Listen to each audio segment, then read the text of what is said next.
Bismillah, elhamdülillah, ve salatu ve selamu ala Resulillah. Ahiret derslerin devam ederiz.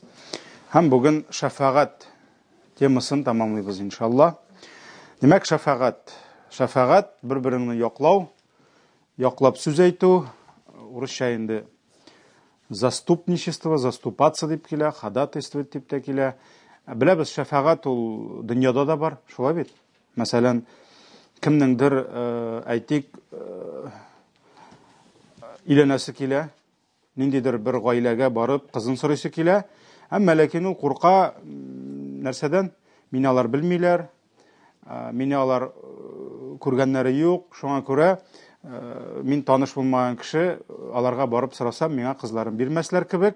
Şuna göre bara nindidir bir kişiге, bir hazretke baramı, bir ustazga baramı, yaki şularının gailesi bilgen kişiге baramı, hem ayta, benim için söz etmezsiz miken dey, hem anın barıp, şuay söz eytuğu, bu şefaat deyip atala. Şuay bitindi, şefaat. Yaki kirisin, yaki mesela, qayadır, misal bilen, ol nindidir gaybi var, anı mesela ol gaybi için cezaga tartalar mesela kimgadir ayta benim için şefaat kılmasın miken deyip. Mesela ol nindidir hürmetli kişi, ihtiramlı kişi barıp onun için söz aytayındı. Mına şoğa göre ol şefaat degen aybir ol bar, ol Peygamber sallallahu aleyhi ve sellem'ge kiletirgan bulganlar. Peygamber sallallahu aleyhi ve sellem o'zi bu işni kılgan şoğa bitindi sen sağ bulgan vakitte hem kıyamet gününde de şefaat degen mesele bar. Hem biz sizin bilen uzgan derste şefaatinin en zorusun öttek. Şoy mu? Ol indi şefaatul uzma deyip atala. Ol en büyük şefaat. Hem bu şefaat bu en tesirli, yani en köp kişilerge en köp yardım ko'rsata turgan şefaat. Hem bu şefaat nerse? Neçe kişiге berilgen? Birgine kişiге berilgen. Bu şefaat. Çünkü biz sizin bilen ayttık, kıyamet gününde kişilerinin indi tamam tüzümlükleri, sabırlıkları bitkeş, şıdıyları bitkeş. Çünkü şıdarlık bulmayanda quyosh tushdi deb aytilar bit hadisda esingizda bit şolay bit.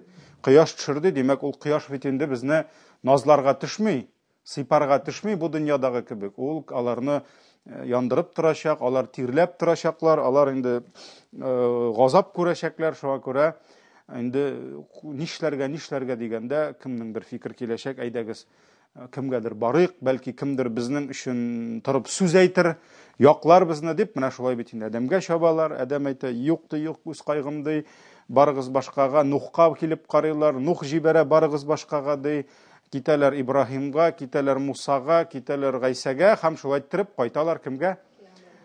Payg'ambarimiz sallallohu alayhi vasallamga. Bor qo'y bir hadislar bugun bizning tema bo'lacak şefaatning turlari. Biz qarab chiqamiz har birsin.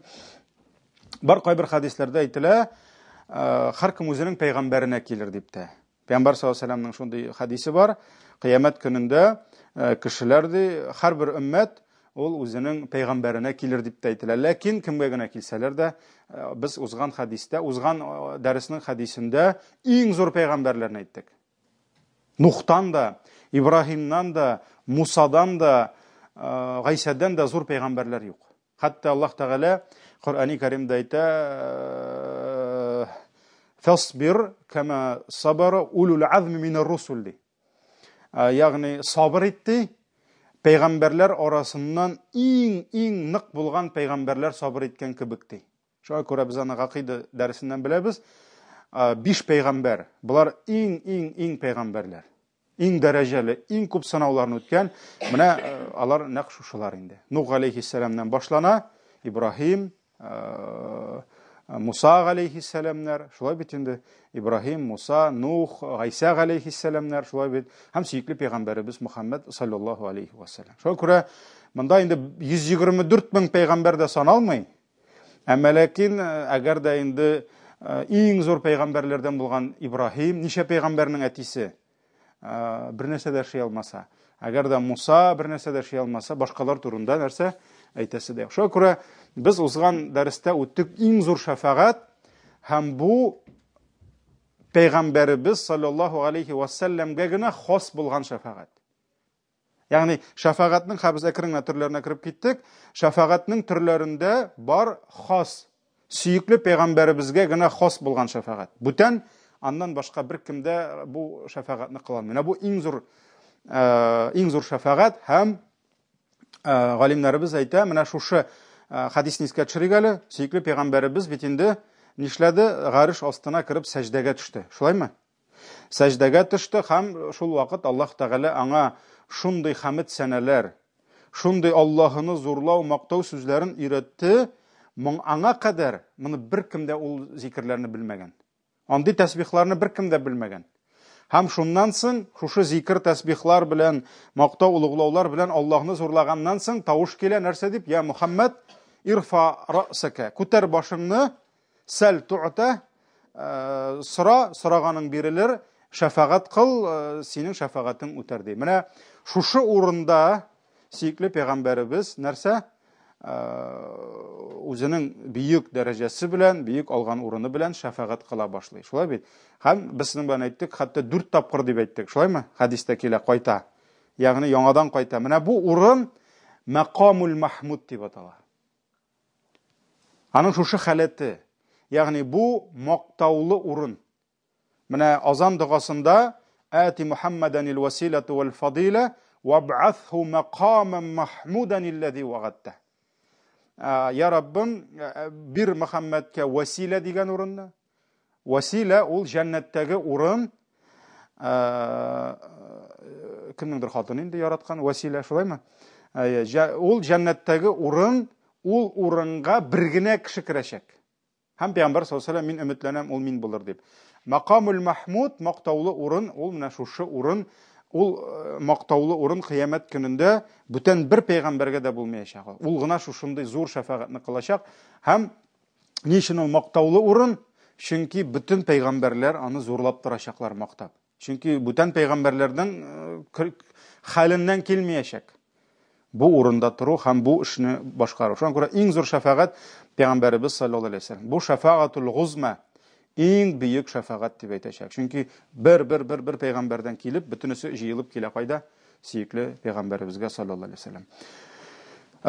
Şulay yok, süyüklü peygamberimizin şəfaqati ana gına xas bulgan şəfaqat. Biz sizin bilen ayttık, ol özünün ümmetinden hesapsız. Yani onlarga bütünlüğü hesap bulmayacak. Mene bizning inşallah kelesi dersinin teması biz başlayız el-hisab vel-ceza. Yani kişilerini hesap kılu, nişe gitip gameller, nindi gamel defterleri nindi revişte bulacak, ulşev nindi bula, biz şuna kiremiz Allah birse. Hem nişe gitip jaza alacaklar. Yani jaza tiyişlisini alacaklar. Kimnindir cennet, kimnindir cehennem. Şuna bitinde. Mene bar iken şunday kişiler, alar süyüklü peygamberimizin şəfaqati bilen, alar nerse, alar cennetke kireşekler hesapsız. Alar hesap bulmayacak. Elbette bu indi en bəxtlileri, en Allah'ın rahmetine erişkenleri. Şulay bitinde. Şu an göre bu da süyüklü peygamberimizge gene xas bulgan şəfaqat. Başkalarga bu tetimi. Yani süyüklü peygamberimiz gene şulay özünün ümmetinden kişilerini hesapsız cennetke alıp kireşekler. Hem bu indi bu hadisni biz sizin bilen uzgan derste uttik. O en birinci variantıydı, rivayetiydi. Enes ibn Malik'ten kelgeni. Andan işiktip kele sonundan dey, ya Muhammed deb aytilirdi, başını kuter, sıra sıraganın birilir vaşfa tuşaffa, şefaqat kıl, şefaqatın kabul bulurdu. Farfaq ra'si, Peygamber zaten min başımını kuterem dey. Hem ümmetim, ya Rabbim, ümmetim deyip iştap kuraytem dey. Şundan soň nerse deb aytilana, ya Muhammed, adkhil min ummetike men la hisaba aleyhim minel babil eymeni minel ebvabil cenne. Özünün ümmetinden dey, hesapsız. Yani hesap ütkermişigine cennetke özünün ümmetinden kişilerini alıp kir deb aytadi. Alıp kir deb aytadi. Bu Buhari Muslim rivayetlerindekiler. Şu an göre bu da peygamberimizin şəfaqati beraberine. Belki alar bulay da cennetke kirler idi. Lakin bir tane hesap ötesi var. Kupma sınavlar ötesi var. Ama bunlar sınav ötmişi kirip gitecekler indi. Kirip gitecekler. İnşallah Allah'ın rahmeti bilen.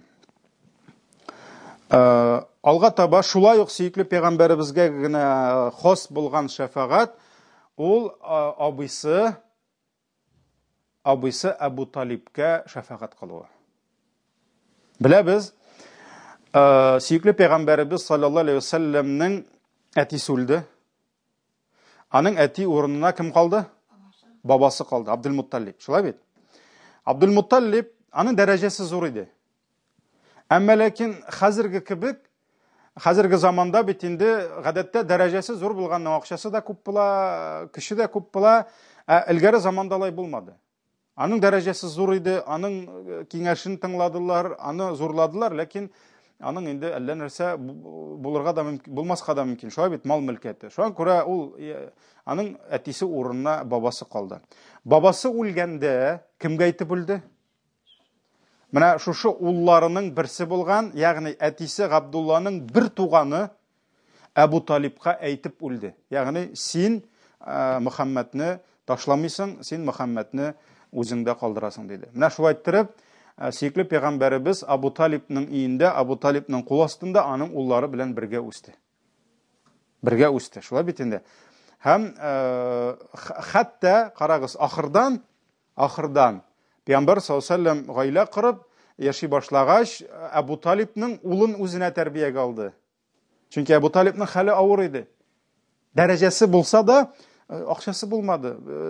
Авыр иде балаларын, улларын үстергә, кызларын. Шуңа күрә кемне алды әле үзенә тәрбиягә? Галин алды. Ахырдан инде Гали аның кызын алды. Шулаймы кияү дә булды. Менә шулай иттереп, Пәйгамбәр саллаллаһу алейһи ва саллям Абу Талибның тәрбиясендә үсте. Абу Талиб аны өйрәтте кешеләр белән сөйләшергә, Абу Талиб өйрәтте сәүдә итәргә, үзе белән хәтта сәүдәгә ала иде кичкенәдән. Шулай бит инде. Һәм менә шулай иттереп, Пәйгамбәребез галейһиссәлату ва саллям тормышка өйрәнде Абу Талибтан. Һәм әлбәттә ул Абу Талибны бик якын итте. Чөнки ул аның әтисе урынына калды. Шулай бит инде. Әтисе дә юк, әнисе дә юк. Кем? Абу Талиб.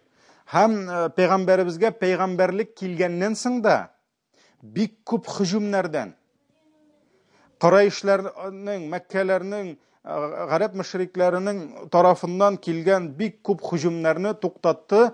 Пәйгамбәр саллаллаһу алейһи ва саллямның бер сакчысы булды, бер яклаучысы булды Абу Талиб дөньяда. Хәтта килделәр пәйгамбәрне алырга Абу Талибка сөйләшергә. Шулай бит, Абу Талибка килделәр. Әйдә сөйләш аның белән дип килделәр. Ләкин Абу Талиб нәрсә? Племяннигин дип әйтәбез инде, бер кашанда обижать иттермәде. Шулай бит. Шуңа күрә Пәйгамбәр саллаллаһу алейһи ва саллямның аңа хөрмәте зур булды, аңа ихтирамы зур булды. Ул аны бик күп вагазлады, тырышты. Хәтта үлгәндә дә Пәйгамбәр саллаллаһу алейһи ва саллям аның кырында иде. Һәм нәрсә диде? Абыем диде. Нәрсә? Әйт шафагать, шаһадат әйт диде. Ашһаду ан ла илаха иллаллаһ дип әйтте. Хәзер бит инде намаз укырга вакыт калмады. Ураза тотырга вакыт калмады. Хаҗ кыла алмый, бер нәрсә эшли алмый. Фақат шаһадат гына әйтте. Кыямәттә мин сиңа шафагать кылачакмын диде. Ләкин аның кырында шайтан җибәргән иде мөшрикләрне. Һәм әйтте, нәрсә син үзеңнең ата-бабаңның диненнән китәсеңме диде. Һәм ул инде үлгәндә әйтеп үлде, мин ата-бабамның динендә үләм дип үлде. Ягъни кем булып үлде? Кафир булып үлде. Шулай бит, кафирлектә. Әлбәттә Пәйгамбәр саллаллаһу алейһи ва саллям бик катаңа дуга кылырга теләде. Һәм без беләбез Пәйгамбәребезнең тормышыннан ул берничә мәртәбә мөшрикләргә, мунафикларга бик каты дуга кылырга теләде, чөнки рәхмәтле иде. Чөнки рәхмәтле иде. Аллаһ нишләтте? Аңа тыйды. Һәм чөнки ул кафир булып китте. Аны җәннәткә кертеп булмасы көн кебек ачык. Шулай бит инде. Әмма ләкин шулай да хадистә килә, Пәйгамбәребез саллаллаһу алейһи ва саллям кыямәт көнендә Абу Талибка шафагать кылачак. Нишләргә? Җәһәннәмнән җәннәткә чыгаргамы? Юк. Карагыз, Аллаһ күпме рөхсәт итә шул гына. Пәйгамбәр саллаллаһу алейһи ва саллям абыйсын ничек кенә якын итсә дә, абыйсының күпме хезмәтен күрсә дә, хәтта исламга күпме файдасы тиде бит. Ул бит тегеләргә тидертмәде Пәйгамбәребезгә, шулай бит. Әмма иманга килмәде. Иманга килмәде, битте, имансыз үлде.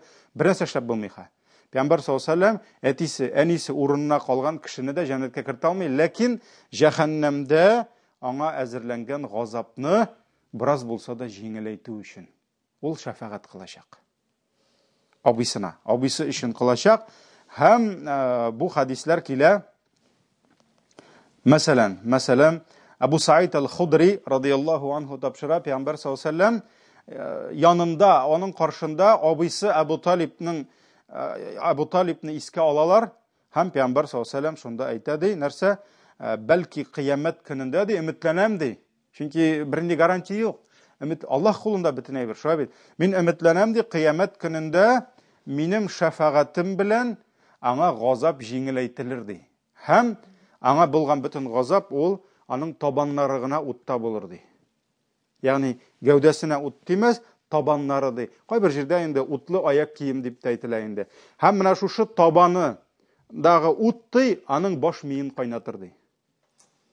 Ягъни табанына янган ут аның бөтен гәүдәсен алып баш миенә кадәр кайнатачак инде. Ягъни бары зур газап булачак. Ул зур газап булачак, әмма ләкин башкаларныкы тагын да зуррак булачак. Башка кафирләрнеке. Шулай бит инде. Бу иң җиңелләрнең берсе. Пәйгамбәребезнең шәфагате белән табаны ут була, ләкин баш мие шушы уттан кайнаячак. Бу Бухари, Муслим җыентыкларында килә. Менә бу булды сөекле пәйгамбәребезгә хас булган, аңа гына бирелгән шәфагатның төрләре. Сорау. Кыямәт көнендә сөекле пәйгамбәребездән башка кешеләр шәфагат кылыламы, юкмы?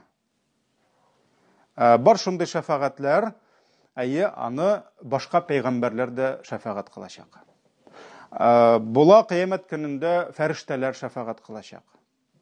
Була хәтта мөэминнәр бер-берсенә шәфагат кылачак. Әлбәттә, бу теге бөек зур шәфагат түгел, әмма ләкин монсы да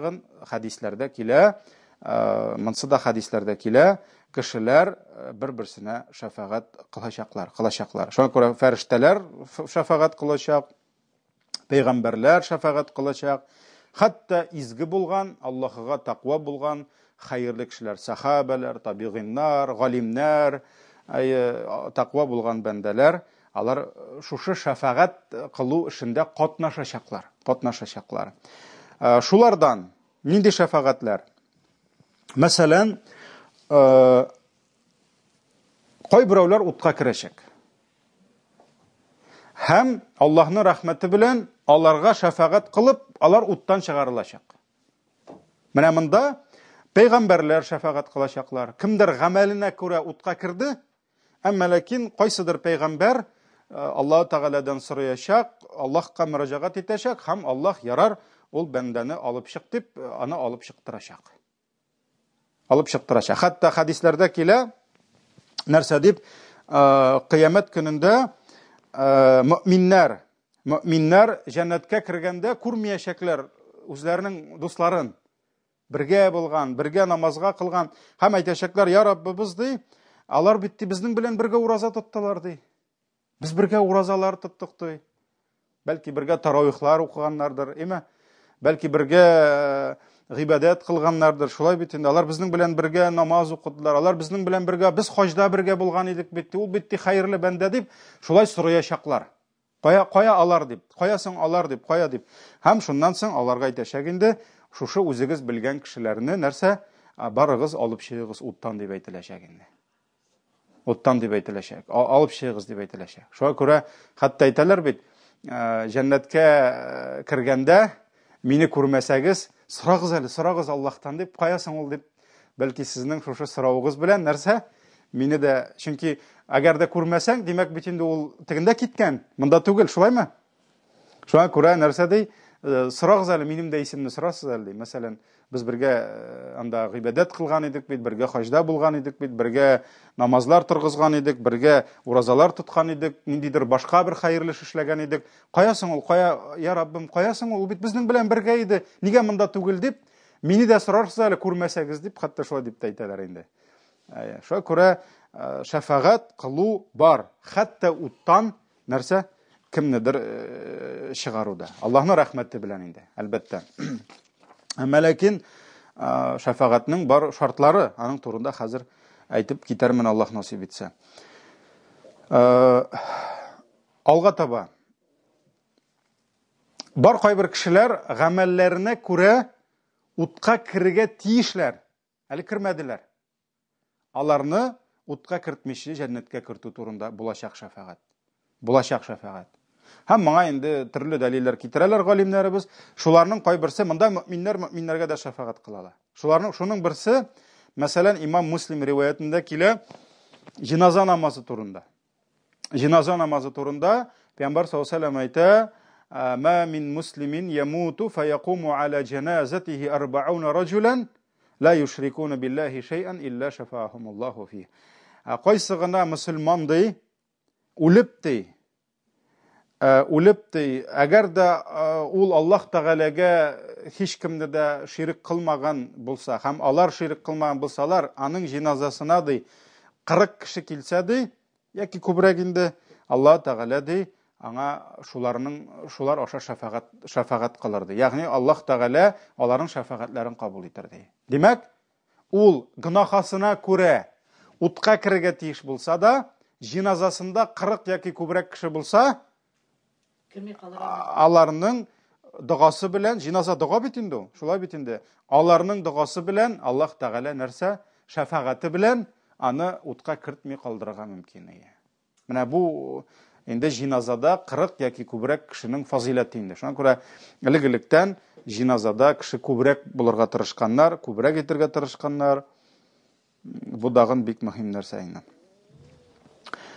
Шулай ук булырга мөмкин кыямәт көнендә шундый кешеләр, аларны Аллаһ Тәгалә барыбер җәннәткә кертә. Аллаһның рәхмәте белән кылган гамәлләренә күрә. Әмма ләкин җәннәт бер генә дәрәҗә түгел. Шулаймы? Җәннәттә дәрәҗәләр күп. Шуңа күрә, әлбәттә, җәннәттә астагы катта булуга карый, өстәге катта булу хәерлерәк. Ни кадәр өстә булсаң, иң өстә бит инде нинди җәннәт әле? Фирдаус җәннәте. Әлбәттә, якынрак булган сайын ул хәерлерәк. Шуңа күрә Пәйгамбәр саллаллаһу алейһи ва сәллям нәрсә диде? Аллаһтан җәннәт сорыйсыз икән, кайсын сорагыз диде? Фирдаусул а'ла диде. Иң зур фирдаусны сорагыз диде. Шуңа күрә кеше җәннәткә омтыла икән, тырышырга тиеш иң зурысына кергән. Шуңа күрә кемнәрдер, булай да бәлки җәннәттәдер, әмма ләкин икенче берәүнең шафагаты сәбәпле нишли? Аның җәннәттәге урыны тагын да күтәрелә. Тагын да күтәрелә. Һәм моңа нинди мисаллар китерергә була? Мәсәлән, Пәйгамбәрбез саллаллаһу алейһи ва сәллям вакытында Абу Сәләмә дигән кеше үлгәч, Пәйгамбәр саллаллаһу алейһи ва сәллям барды һәм аңа дуга кылды. Нәрсә дип? Аның дугасы узын инде, бөтенесен әйтмим. Аллаһумма гфир ли Аби Сәләмә варфа дәрәҗәтәһу фил маһдиин диде. Бу башы гына дуганың: "Я Раббым, Абу Сәләмәнең гынахларын кичерсәң иде, һәм аның җәннәттә һидаят туры юлда булучылар белән бергә алган урынын күтәрсәң иде." Ягъни дәрәҗәсен күтәрсәң иде. Димәк, җәннәттә генә түгел, җәннәттәге дәрәҗәсен дә арттырсаң иде дип Пәйгамбәр саллаллаһу алейһи ва сәллям шафагать кылды, дуга кылды, шулаймы? Димәк, менә бу күрсәтә нәрсәне? Хәтта кешенең җәннәттәге урыны да күтәрелгән микән. Аннары соң тагын хадис бар. Нишләптер мин монда күрмим аны ул хадисне, ләкин машалла менә ул хадисне дә өстәргә була, гаилә турында. Әгәр дә галимнәр әйтәләр, әгәр дә алар хадискә кайтып, хәзер генә менә ялгышырмын дип куркам, киләсе дәрескә иншалла искә төшерсәгез, мин сезгә әйтеп китермен. Кайын алганымны. Мәсәлән, гаилә, ир белән хатын. Без беләбез, бу дөньяда әгәр дә ир белән хатын бергә туры юлдан барып, бер-берсенең иманын ныгытып, бер-берсен кирәк булса төзәтеп, бер-берсенә дуга кылып, алар икесе дә иманда үлсәләр, нәрсә? Алар җәннәттә булачак, җәннәттә күрешәчәкләр. Әлбәттә, инде әгәр дә ире алданрак үлеп, хатыны кияүгә чыга икән, башка иргә, әлбәттә, ул шул ир белән калачак, соңгысы белән дип килә. Күпчелек хадислар шуңа әйтә. Бар хадислар үзе сайлар дигән, ләкин ансы ул хадислар загыйфрак, булары көчлерәк инде. Шуңа күрә күпчелек галимнәр әйтәләр, барыбер ахыргысы белән калыр ди. Әгәр дә алар инде ул, мәсәлән, ире бергә үлделәр монда, яки хатыны үлеп китте беренчерәк, һәм нәрсә? Алар кыямәт көндә очрашачаклар җәннәттә. Хәзер җәннәттә карыйбыз. Мәсәлән, берсенең дәрәҗәсе зуррак булып чыкты. Булырга мөмкинме, юкмы? Берсе күбрәк гыйбадәт кылды, берсе ихласрак булды, гыйлем күбрәк алды, Коръән күбрәк укыды, тақварак булды, гынаһтан ныграк сакланды. Икенчесе бераз нәрсә калышыбрак барды. Димәк, гамәленә күрә икесе дә җәннәттә, әлхәмдүлилләh. Бу бик зур шатлык, бик зур җиңү. Әмма ләкин берсенең дәрәҗәсе тегендә, берсенеке монда. Шуннан соң бу керә үзенә монсы үзенә. Хәзер нишле? Кая минем гаиләм? Өстәгесе сорый. Кая минем гаиләм ди? Кая минем битти? Хатыным кирмәдеме җәннәткә яки ирем киресенчә? Анда кем-кемне тарта инде? Шулай бит. Юк, ул кирдәм, ләкин аның гамәле оста ди. Шуннан соң әйтә, юк ди, миңа хатыным кирәк ди. Бергә дөньяда күпме авырлык үткән, күпме сынау үткән, яки әйтә, миңа ирем кирәк ди, хатын әйтә. Шуннан соң нишләргә хәзер? Моны төшерергә маска? Юк. Әллә тегенеме? Юк дибез инде без. Алланың рәхмәте киң. Андый вакытта әйтелә, нәрсә астагысы өскә менә. Менә бу да шафагать бит инде. Шулай бит? Ягъни гаиләдә бер-берсенә шафагать кылу. Берсе өстәрәк булса, шуңа күрә кай вакыт береңне алгарак җибәрсәң әйбәт әле. Бар син давай.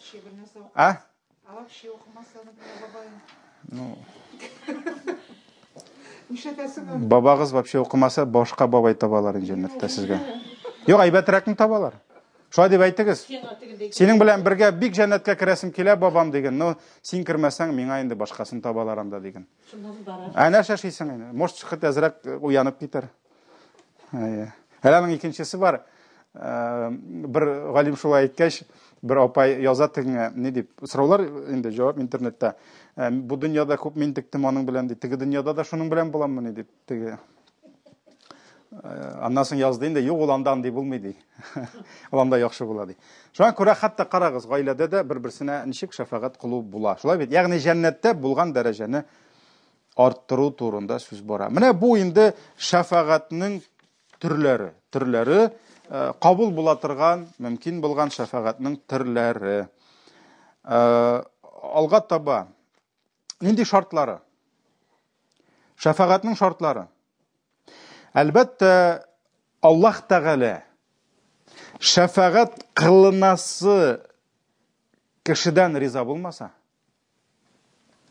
Пәйгамбәрбез Мөхәммәд тә, башка пәйгамбәрләр дә, безнең кардәшләребез дә безгә шафагать кыла алмаячак. Әгәр дә Аллаһның безгә рөхсәте булмаса. Шуңа күрә Аллаһ Тәгалә нәрсә ди? Әл-Анбия сүрәсенең 28-нче аятында әйтә: "Ва ла юшфауна илля лиман иртада." Алар ди шафагать кыла алмаслар ди, илля мәгәр Аллаһның ризалыгында булган кешеләргә генә ди.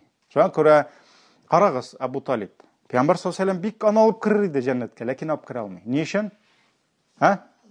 Чөнки Аллаһның ризалыгы юк ул кешегә. Юк. Хәтта килә хадис, кадер күрдем мин аны бу китапта да.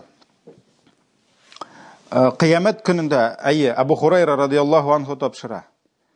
Беләбез, Абу Хурайра радиллаһу анһу тапшыра, Пәйгамбәр саллаллаһу алейһи ва саллям әйтә, кыямәт көнендә ди Ибраһим әтисе Әзәрне күрер ди. Әзәрне күрер ди.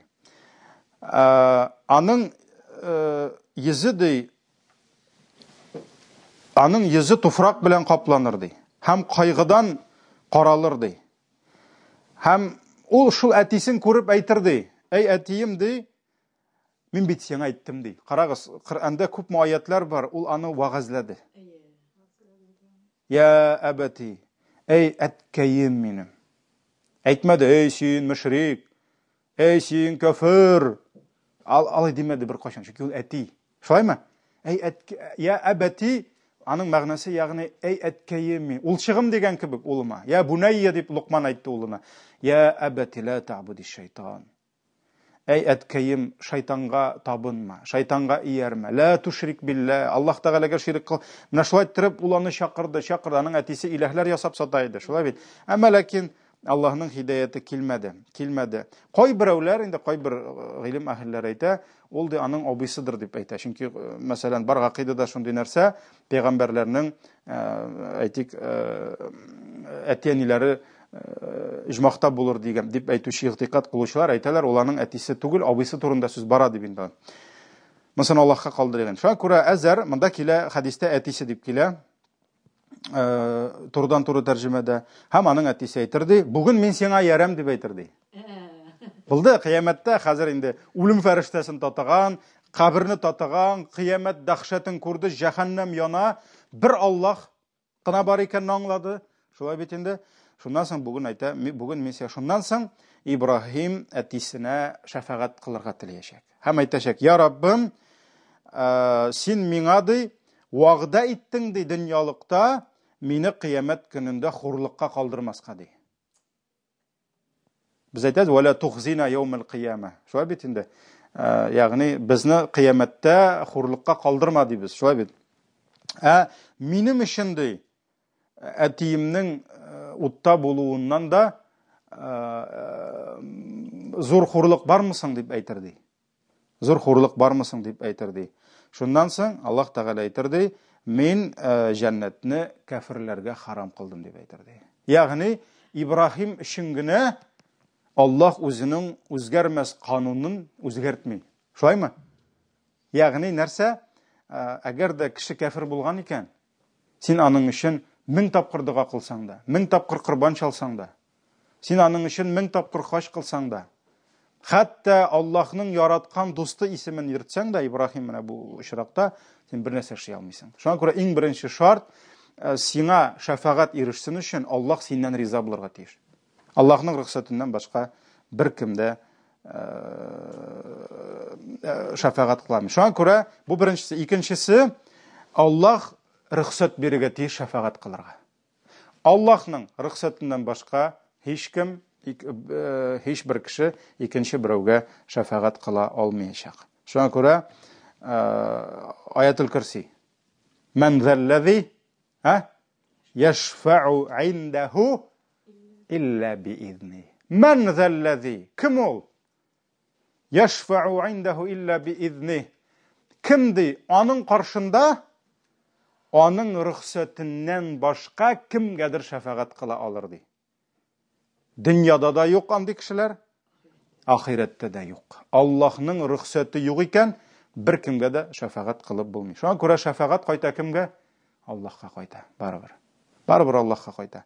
Һәм өченчесе, Аллаһ Тәгалә кемгәдер шәфәгать кылу мөмкинлеге бирер өчен шәфәгать кылучыдан разый булырга тиеш. Теләсә кем? Кыямәт көндә шәфәгать кыла аламы? Юк. Шәфәгать кылала фақат Аллаһ кемгә рөхсәт итсә, кемнән разый булса, шул шәфәгать кылачак. Һәм шәфәгать кылачак кемнән Аллаһ разый, шуның өчен генә.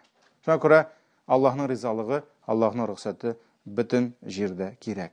Һәм моңа мисал, моңа дәлил Ан-Наҗм, Наҗм, йолдыз, сүрәсе 26. Аллаһ Тәгалә әйтә: "Илля мин баъди ан я'зана Аллаһу лиман яша'у ва ярда." Ягъни Аллаһ Тәгалә нәрсә ди? Фақат Аллаһ Тәгалә рөхсәт биргәннән соң кемгә тели һәм кемнән ул риза ди. Ягъни шәфәгать кылыныр ди Аллаһның рөхсәтеннән башка кемнәргә ул тели һәм кемнәрдән ул риза, шуларга гына дип әйтә. Шуңа күрә бу Аллаһның әмере. Аллаһ үзе разый булмаган кешегә шәфәгать кылдыртмаячак. Ул кыла алмаячак. Һәм менә моңа шулай ук тагын бер дәлил, хадис. Бу Имам Муслим риваятында килә: кемнәр кыямәт көнендә шәфәгатьче була алмыйлар. Абу Дарда, Абу Хурайра дип аузыяләштенде, күп хадислардан килә. Абу Дарда радиллаһу анһу тапшыра: "Сами'ту Расулаллаһи саллаллаһу алейхи ва саллама якул." Мин ди ишеттем ди Аллаһның илчесе ди саллаллаһу алейхи ва саллам әйтте ди: "Иннал ла'анина ла якунуна шухада'a ва ла шуфа'a яумал кияма." Дөрестлектә Пәйгамбәр саллаллаһу алейхи ва саллям әйтте ди, ишеттем шул сүзләрен ди, башкаларны ләгънәт кылучылар, ягъни башкаларны каргаучылар, алар кыямәт көнендә шаһидләр дә була алмаслар, шәфәгатьчеләр дә була алмаслар ди. Шаһидләр дә, шәфәгатьчеләр дә була алмаслар ди. Ягъни Аллаһ мәхрүм итә. Кем бу дөньяда башкаларны каргап йөри? Исламда тыйылган эш. Гынахлы эш санала, башкаларны нәрсә? Проклинать итү. Нәрсә ул каргыш? Сиңа Аллаһның каһары төшсен. Яки мәсәлән, Аллаһның сиңа ачуы булсын. Аллаһ сиңа хәсрәт бирсен. Аллаһ сине рәхмәтеннән мәхрүм итсен. Аллаһ сине халак итсен. Аллаһ сине үтерсен. Аллаһ сиңа бәла бирсен. Аллаһ аягыңа, кулыңа хәсрәт бирсен. Ягъни кешегә бар кеше эчтән генә рәнҗергә мөмкин. Әйтми ул ләгънәт түгел әле. Чөнки кай вакыт үпкәләтәләр безне. Ләкин без бер нәрсә теләмибез, авызга чыкмый. Кашан инде кеше ләгънәт кыла, ул бик куркыныч нәрсә. Бик куркыныч. Шуңа күрә Пәйгамбәр саллаллаху алейһи ва сәллям әйтте: "Муъмин ла якунул муъмину ла'анан." Муъмин каргаучы булмый диде. "Ва ла фахашан." Фахиш телле булмый ди, ягъни бузык телле булмый ди. Кызганыч ирләрдән дә арттыра хатыннар. Кеше каргап йөргән ирләрне бик әз ишеткәнем бар. Но әбиләр булдыралар. Яулык япкан башына. Намазын укый, кулында диспесе. Аңа фәлән булсын. Фәлән ярамый алай. Пәйгамбәр саллаллаху алейһи ва сәллям Гайшасын сүкте. Кафирләр килеп Пәйгамбәр саллаллаху алейһи ва сәллямгә "Ассаламу алейкум" дип әйтәсе урынга, ягъни Аллаһның сәламы булсын дип, "Ассаму алейкум" диделәр. Моның мәгънәсе сәм агу дигән сүз. Ягъни агулы үлем сиңа дигән сүз. Һәм моны ишеткәч, хатыны рәнҗиде. Һәм рәнҗешеннән түзә алмыйча нәрсә? Сезгә Аллаһның ачуы булсын, газабы булсын дип әйткәч, Пәйгамбәр саллаллаху алейһи ва сәллям алай әйтмә диде. Һәм нәрсә? Үзләренә борылды да, сезгә дә диде. Ягъни тегеләрнеке кабул буламы? Юк, Пәйгамбәрнеке кабул буламы? Була. Шуңа күрә мөселман кеше каргарга тиеш түгел. Бер кашанда Пәйгамбәр саллаллаху алейһи ва сәллям конкретно бармак төртеп, исемен әйтеп, кешеләрне ул каргамады кешеләрне. Ягъни Пәйгамбәр саллаллаху алейһи ва сәллям каргамады мөселманнарны, әллә нинди гынахларга төштеләр. Уларны каргамады. Ул каргады кайбер гынахларны. Мәсәлән, Аллаһның ләгънәте булсын, шундый кешегә. Шундый исемен әйтеп бер кашанда эшләмәде. Мәсәлән, аракы белән бәйле кешеләр 10 төрле кеше каргалган дип килә. Мәсәлән, килә Пәйгамбәр саллаллаху алейһи ва сәллямның ние каргыш булыр ди, шуңа кем махсус рәвештә хатын кызына иренә хәлал итә. Чөнки беләбез, талак кылганнан соң, 3 тапкыр талак әйткәннән соң, ир белән хатын тора алмый, пока теге хатын үз ихтияры белән кияүгә чыгып, нәрсәдер тормышта булып, аерылмыйча кире кайта алмый. Шулай бит. Әгәр дә шушы үзенә харам булган хатынны хәлал итү өчен махсус хатын иләнә икән, ниндидер ир әйдә миңа кияүгә чыгып алсын дип, аннан кайтарам дип, Пәйгамбәр әйтте, булар бөтенесенә дә Аллаһның каргышы диде. Бу дин белән уйнау ярамый. Менә шуңа күрә булды кайбер гынахларның хуҗаларын Пәйгамбәр саллаллаху алейһи ва сәллям каргады. Менә шундый гынах булса шулай булыр ди. Ләкин Пәйгамбәр саллаллаху алейһи ва сәллям бер кашанда иман иясен нинди генә гынахта булмасын, хәтта бер сахаба бар иде. Пәйгамбәр вакытында бер кеше бар иде. Шундый загыйф нәфсле булды, загыйф калепле булды. Нәрсә? Хәмер эчә иде. Һәм аны ничә тапкыр Пәйгамбәргә алып килделәр хәмер эчкән хәлдә. Хәтта бер вакыт аны алып килгәч, кемдер әйтте, сиңа Аллаһның ләгънәте булсын ди. Син ди Аллаһның илчесенә шуның өчен генә алып киләләр сине ди. Ягъни суктырга гына эчкән өчен. Пәйгамбәр саллаллаху алейһи ва сәллям әйтте, ла талганху. Аны каргама ди. Фа иннаху юхиббуллаһа ва расулаһу ди. Чөнки ул Аллаһны һәм аның илчесен ярата ди. Гынахлы, әмма ләкин Пәйгамбәр әйтәнең йөрәгендә нәрсә бар? Аллаһка һәм илчесенә мәхәббәт бар ди. Шуңа күрә каргаманы ди. Шуңа күрә Пәйгамбәр каргамады. Мөселман кеше каргарга тиеш түгел. Бигрәк тә әтияне үз баласын каргарга тиеш. Алла сакласын. Мөселман һәм ни өчен галимнәр әйтәләр?